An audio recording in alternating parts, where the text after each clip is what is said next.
Hi, and welcome back to Community Hotline. My name is Monica Weitzel, and I'm your host here at Metro East Community Media. I'm happy to have with us tonight Leslie Brown, who's a clinical supervisor at the Children's Relief Nursery, and that's in North Portland, correct? Yes. Mm-hmm. Nice to have you here, Leslie. Nice to be here. Thank you for inviting me. Oh, it's my pleasure. Now, the Children's Relief Nursery does some really, really important work. Maybe you could tell our viewers exactly a little history about how it got started and what it is you do. Sure. It was started back in 2001 by a couple of women, Sharon Darcy and Debbie McCabe, and they started the first relief nursery in North Portland in St. John's in the basement of a church. And the purpose was to help families of young children, birth through 3, up to age 4, who were in crisis and who needed support. And they needed relief. They need relief, yes. And it has grown since then, and now we have a very beautiful site that was built just for children. Is that still in St. John's? It's still in St. John's, yeah, 8425 North Lombard Street. Okay. And we serve North Portland, Northeast Portland there. And back then, some of the difficulties in the community that we wanted to help out with were a high teen pregnancy rate, young mothers who dropped out of high school, and a lot of stress on first-time parents, poverty, maternal depression, and families who really were at risk for child abuse and neglect. So since then, the nursery has grown and grown. We have therapeutic classrooms, home visiting, respite care. Wow, you do a lot of stuff. We do a lot. We have a parent-infant group where mothers can attend with their young child. Even mothers in their 3rd trimester of pregnancy can join that group. Oh, really? Yeah, and a parenting curriculum called Make Parenting a Pleasure, where parents can come and learn about just parent education and techniques to use with their children. I think we've been showing it maybe, or if we haven't, we should show a few pictures of some of the kids that you've been helping. And that's a really tough time, that birth through age 4. Yeah, it's a very vulnerable time. An important time in the development of a child. And from what I understand, that's a huge thing. You're trying to support these parents so they make the right decisions and can take care of the child so it won't have long-term effects from being abused or living in a home situation that's not good for them. Yes, and I think over the years now, our staff have received specialized training in infant, toddler mental health and the brain development of a young child, because the brain is still forming its architecture, and the brain is growing still from birth through 3. And so it's a very important time for a child to have proper nutrition and bonding, and to not be exposed to traumatic experiences and overwhelming stress in the family. So we really help parents reduce their stress level, and we help reduce risk factors in the family that could cause undue stress on the child. And then we really focus on the parent-child relationship and try to shore up that attachment between the parent and child.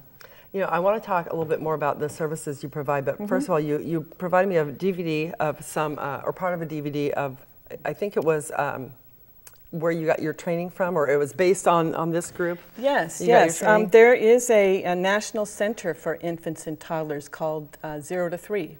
Okay. And they put out this DVD, and there are some clinicians and therapists in this video that have been trained on a special kind of family therapy model called child-parent psychotherapy. And our therapists at the nursery have also received this specialized training and do exactly the same type of therapy that you're going to see in the video. Okay, well maybe we should take a look at this. It's just a segment of that video, so let's take a look at that now. Sure. To a more nurturing and stable and protective relationship. I see mothers who start our program and refer to us that have a lot of personal issues they need to work on. They're not even at that point in time maybe envisioning themselves as a mother, as part of a relationship of myself and my baby. And what I see over time is a therapist's ability to start having them focus on the fact that you are you, and you have recovery issues, and you have issues of making choices about relationships that have pulled you into this court setting, but you are this baby's mom. I mean, you're really doing great work when it comes to that. I'm trying so hard. In that relationship building with their child, they build a relationship with the therapist. And there's someone there who supports their learning process. They learn that someone thinks they're important, that their existence matters. You know what I'm noticing, Wendy, is that you really do a good job on understanding what she wants from you, or like if she shows you a toy, you're repeating what you think that she's saying, even though she's not using actual words, right? Yeah. So you do a really good job doing that. How did you... We have a plastic Tell me brain. how you figured it out. We have a child who's willing to learn new patterns. So the year-old who's frightened, worried, and afraid everybody's going to hit them can now come into new relationships and develop new ways of relating to people. They can really change, and their brains can change so that we break the cycle at the beginning and not at the end. Almost all of the children that were referred are at least a year delayed in language. Why are they delayed in language? Not because they were born that way. You know, most of them are born healthy and ready to learn, but they're not talked to. The way we learn language is being talked to. And certainly with young mothers, one of the reasons they don't talk to the babies is they feel foolish talking to the babies. He's cute to me. Just exploring the room right now. They don't know what to say, and they don't really know that it doesn't really matter what they say. In the dark will feel the light. The fact is that talking to them and singing to them and reading to them, even if they can't understand anything, nurtures language development. I saw you look at his eyes. When I did first meet Jean and Kevin, she really didn't speak to Kevin very much. Yay, yay. Look what I'm making. Come on.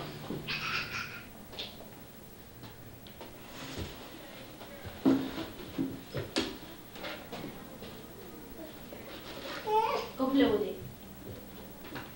Stop, Kevin. Stop it. Jean didn't have that experience of a parent getting down on the floor and playing with her. And we really had to start from scratch. And that's been a treatment goal of ours, to add the eye contact, the communication, the language, reading his cues, nonverbal cues, and she has done an excellent job with that. He just used to be by himself and play on by himself, so he'd never come to me. But now he'll play with me, and he'll talk to me more, tell me what he wants. I guess he opened up too. It helped me just open up more, because I'm usually to myself. I don't really talk to people. Because I was in foster care, and when you're in foster care, you just move from home to home, and you think no one loves you or anything. There were reasons why we developed policies to keep moving people. We thought we were doing something good because we didn't want the children to develop attachments. We didn't realize is that the formation of the attachment is healing. It's critical for healthy brain development. And that's why our system of foster care that moves children from one home to another, as well intended as it might be, is actually it's the absolute wrong thing to do from a protection of the brain perspective. It's just adding one more stress to the child's life. Even if you have a vulnerable mother, a mother who isn't as responsive as she should be, who disappears on a cocaine binge, or who's so depressed that she can't be as responsive as she should be, that's the only caregiver that baby knows. So when they lose the opportunity to have that kind of enduring relationship, we've got a lot of work that we have to do as child welfare professionals to compensate for the trauma that they experience at the loss of that person. All the more reason why the place that the child goes has to provide the kind of relationship that will help repair the damage that was done. It has to be an environment, it has to be with a person who can provide a secure and safe relationship, and who also, by the way, might need expert help if the child already has serious problems. That's pretty heavy stuff, Leslie. Pretty heavy stuff. But that was beautiful, the way you're working that young girl, the young woman with her child Kevin there, and bonding and learning, like, you know, to break the cycle. It's so important. So that's the kind of work that you do there. Yes, yes. I supervise a group of clinicians who do this work, and I also carry caseload myself. And we've been seeing more foster children these days, and we've actually in the past year had a few successful reunifications. And so tell me that. I want to hear a success story. Okay, I had a case with a mother who had 2 children, and a young 6-month-old baby and a 4-year-old boy. And she had experienced multiple episodes of domestic violence, and her toward her, yeah. Okay. And her husband was incarcerated for illegal drug use and ended up in jail for a period of time. And Child Protective Services was called and came in and removed the children from her care for not protecting the children from witnessing the domestic violence. And so it took a while. We started with therapeutic supervised visits because the children were not living with mom. Right. And so you work within the court system. Within the court system, yeah. And those visits first occurred at the Child Welfare Branch Office. And I was a clinician and came in and first of all talked with the mother about what we were going to do. And the mother knew that her relationship with her children had been damaged by this separation and removal. And she knew that she needed to earn their trust back, because young children also don't know what happened to this person who I love the most. Did they drop off the face of the earth? They're young. They don't understand where she went. Do they not love me anymore? Yeah, yeah. And the infant was not eating well and had been very distraught. You know, at age 6 months, that's separation anxiety time. That's a hard time to be separated. And the 4-year-old was very angry. He's at a time where he was identifying with and bonding with his father. And where's my dad? And thought that mom, he was very angry at mom, thought mom had done something with his dad. And yeah, it was her fault. It was her fault. So we had a lot of repair to do. Child Welfare had identified the mother would be the one that their children would be reunited with, not with the father. Right. And so we began these visits, and mother understood that she needed to earn her children's trust back. And we tried to get the visits more frequent. You know, visits that are really less than once a week is really hard on young children. I'm sure. So we stepped up the frequency of the visits, and mother did began to get unsupervised visits after that. So are you able to advocate for the parent a little bit with the courts to get that changed, or? No, I don't give recommendations, but I do talk about what she's doing well and what the goals are, and then of course the judge and the courts make those legal decisions. But we do write updates about what is going well in the sessions, and really what went well in these sessions were what you saw here. She was a young mom, began to see herself as her children's mother, and the only one really who could heal that hole in their heart. And really the light bulb turned on for her, and she did everything that it took to repair that trust. You know, we built a story about what happened, told the children it wasn't their fault, and mother had said this will never happen again, and this is how we're keeping you safe. And really earned trust back, and the children began to realize that that she was somebody stronger, bigger, wiser, who really they could trust, and that they understood that huge undertaking. It was huge. It takes about a year, and so we saw each other for about 52 sessions. Wow! And then after the children were, I helped through the reunification process. It's quite a long transition sometimes. And then even after. She got her children back, and even after Child Welfare closed the case and she got legal custody back, she wanted us to stay involved, and she wanted us to continue doing home visits and continue helping her. She was very committed then. Yeah, so going from a parent who's mandated into something to voluntarily and seeing the benefit and the healing with that her is a children. success story. It was a very big success story, and now she's a parent mentor Really? to other parents. Oh, how wonderful. And she's a working single parent mom, and her children are thriving in school. Oh, and that's such good news. Yeah. That's wonderful. That has to be very rewarding at times. But very meaningful work. Yes, it Yeah. must be very difficult sometimes too. It- Because yeah. not everything is going to be a success story. Not everyone, no. Now you have this location in St. John's. Do you have another location now too? We are expanding into East County, Okay. and we have a new site between Division and Stark on 122nd. It's 1245 Southeast 122nd.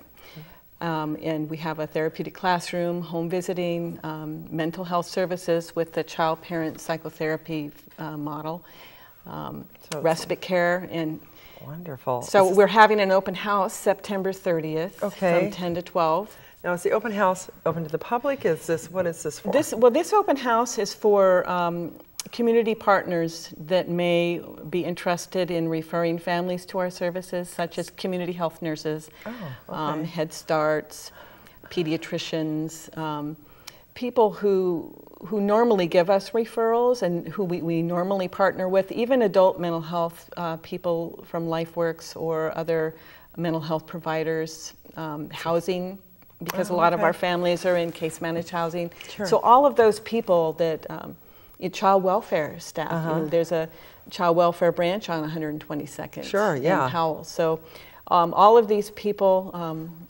are interested in and people have wanted our services out there because the demographics have changed Yes, in they have. Portland, and many of these families are now living out in East County. Yes. So Yes. Well, great. That's wonderful that you are expanding and be able to serve that area too.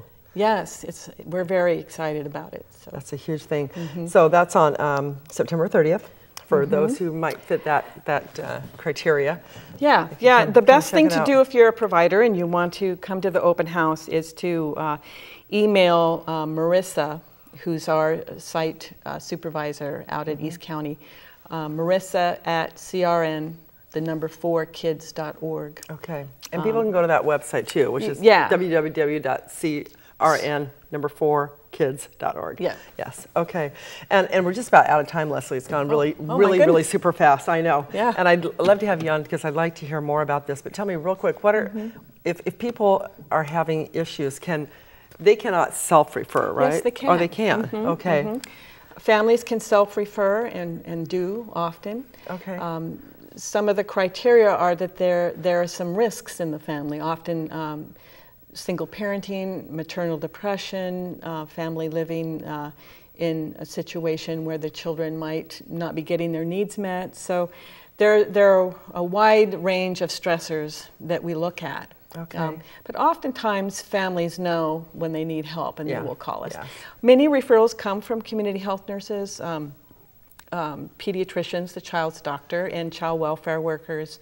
Like I said, many partners in St. John's have referred to us, and so we're trying to build up the same referral base in East County. Right. And we also have the need for volunteers in East County. Oh, well then, what would volunteers be doing for you? We are looking for volunteers. It might be working in the classroom. Oh, okay. With a teacher. It might be helping at the front desk, taking phone calls, and as calls come in. We also have, we're going to have a family night so that volunteers could help organize that. So there's a lot of different things. Yeah, we have many direct hands-on volunteers, and then we have many fundraisers throughout the year, like our Iron Chef once a year, and we had an Iron Bartender, and we have many, and many people find it to be fun and just exciting to volunteer for those special events too. Yeah, well, that would be fun, and Yeah. if you're somebody that's, kids are important to you, and if you. Which is really most people, but yeah, it's a beautiful. It's very meaningful, rewarding work. Volunteer, I'm sure it is. Yeah. Okay, well, we are out of time, and I wish we weren't because I have a whole bunch more questions. So yeah. I'd love to have you on again sometime. But if people are interested in finding out about Children's Relief Nursery. They can go on your website and check it out. And we'll just have you on again. Thank you, Monica. All right, thank you. Thanks for watching this segment of Community Hotline. I hope you learned something. I know I did. Be sure to like us on Facebook. Children's Relief Nursery on Facebook? I think so. Okay, yeah. well, you check them out too. In the meantime, we appreciate you joining us here tonight.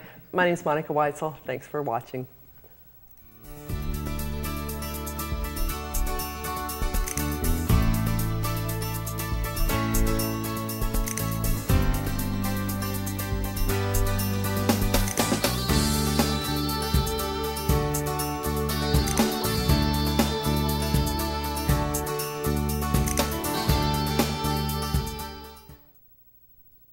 Remember, you can take part in the discussion online.